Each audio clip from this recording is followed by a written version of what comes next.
We continue to preview the 2025 college volleyball season. Our stop today is Mount Vernon, Georgia, as we get to visit with Obed Quiles, who is heading into his third season as the head coach of the Brewton-Parker Barons. Coach, let's look at last season really quickly, and it's an improvement from the season before. So year one, 5-13, year two, 11-10, a winning record last year. Tell us a little bit about last season. Thank you for having me first. My first year, I inherited a team from the previous coach. I didn't get the chance to recruit my players, so now this past year, I got the chance to recruit my players, and we are building the culture, building the program. I don't know if you know a little bit about the history of Brewton-Parker. It hasn't been the greatest, and then this year we finished 11-10. We could have a little bit more victories there at the end. But I don't know if you know, we got hit by the hurricane Helene in September, and we were out of school for 3 weeks. So everybody went home. We didn't practice at all. We didn't have nobody on campus. We didn't have no power, no internet, no water for 3 weeks. We came back. We only had 1 day of practice before our next match in the conference, because we play Loyola only with one practice, and then we play. I think it was 12 matches in 18 days. So it was a little bit crazy, but now we made it, and it was good. The girls bought in and did what we needed to do on changing the program and building something for Brewton-Parker. Well, let's look ahead then to 2025. And of course, Coach, talking about that hurricane, that accounts for a lot of those postponements and cancellations on the schedule when you have to go through that and just a 21-game schedule there. Dory Serrano coming back. She'll be a senior for you on the outside. She led the team with 3.59 kills per set. Talk a little bit about her performance and your offense in 25.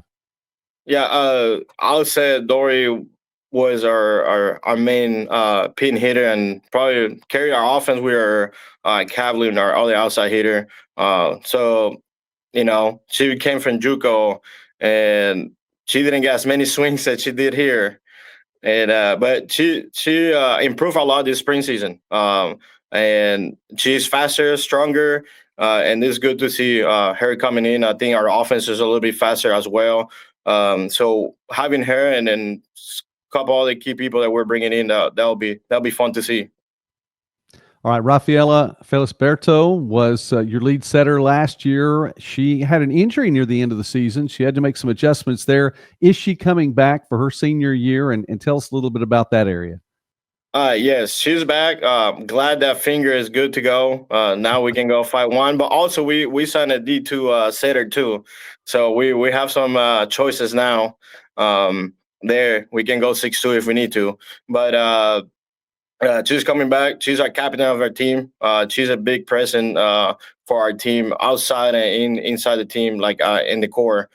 She's great. Love to have her back. I think one of the biggest things with her is that she's going to be able to carry our offense. She has learned so much now this past semester in the spring about our offense and knowing more people, because, coming as a transfer, right at it, you get 2 weeks of preseason. It's a little bit harder to get used to everybody. So she now is comfortable coming from Brazil. So it's fun to have her. We're ready to see her play, because she also improved a lot this spring season. We had a couple games in the spring, and we look 3 times better than we did last year. And we also have players coming in, so that's even better. We're visiting now with Coach Obed Quiles from Brewton-Parker here on Midwest Sportsnet, and I encourage you, please take the time, like the video, and subscribe to the channel.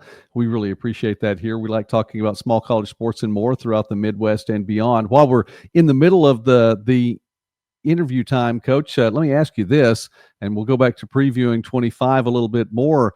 Volleyball coach right now. You haven't always been a volleyball coach, a professional baseball player with the Evansville Otters in the Frontier League. Tell us a little bit about that, and how do you make the move from baseball to volleyball? Baseball. I'm only 5'8", so I'm from Puerto Rico. So baseball is in my blood, and volleyball. So I grew up in my hometown in Naranjito. I don't know if people know what Naranjito is. The Changos, they have 23 championship in volleyball in the men's side. So when I grew up, I think I think it was like 10 national championships they won. I got to see some of the best players out there, Clayton Stanley and a few others playing in Puerto Rico. So it was fun. So volleyball is like in me, but baseball was I was more talented at. Uh, and I grew up playing volleyball and baseball. And then when I got to high school, I just stayed playing baseball, play a little bit of volleyball. Then I went to college to play baseball. And one of the crazy things, I went to a junior college first in California, Porterville College, and the assistant coach was the wife of one of my friends, and he was one of the baseball coaches. So I finished helping volleyball. I used to be the practice player for volleyball. Got my license to be a land judge in California. So I was land judging in over there in California for the JUCO season, and then I went to the state championship as well to land judge in 2006. So back then, then went to transfer, went to Pikeville College, now University of Pikeville, and play baseball there. Same thing. The girls was having an open gym. I couldn't speak English then. They were having an open gym, and I asked them if I could play volleyball, and they look at me like, you a guy, you know. Back then, you see a guy playing volleyball, it's like, oh, this is gonna be hilarious, or I don't know. So I went there, and I could jump back then, and so I jumped and hit the ball in the 10-foot line. And they were like, oh, this guy can play, and I started being practice players since 2007 in Pikeville. Then went to play professional baseball. I left in 2011 after I finished playing baseball.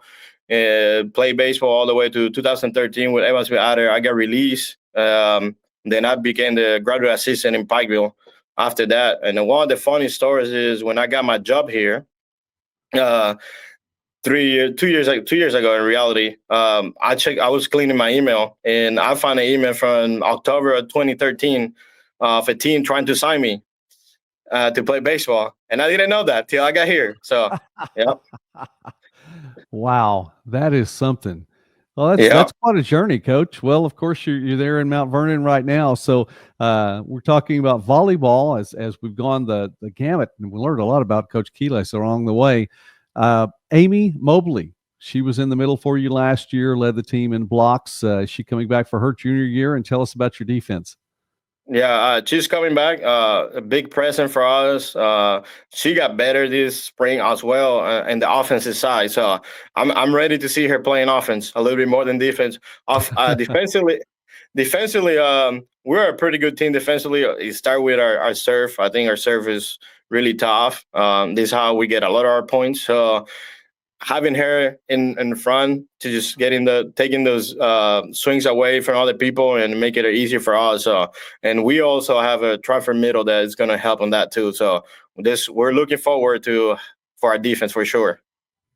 All right, Coach. Well, the season gets underway here in a couple of months from this recording. And I know that you had one tournament, then not. You're going to be at Truett McConnell for another tournament, and then the Southern States Conference schedule gets underway. Tell us a little bit about the schedule. Yeah, we'll start going to Truett. We have 4 games there. So we were supposed to play a week earlier a tournament since we're changing the school name. So we're not doing that. We're celebrating that, and so we're playing Truett McConnell, and then we start right at it with the Southern States Conference matches. I think our first match is Mobile, if I'm not mistaken, and then we go all the way to November in there. All right. Well, Coach, we'll follow the Barons, and under whatever name that you go by in 2025, we'll look for it and follow you all. So Yeah. Thank you very much for taking time with us today and previewing the 25 college volleyball season here. Thank you.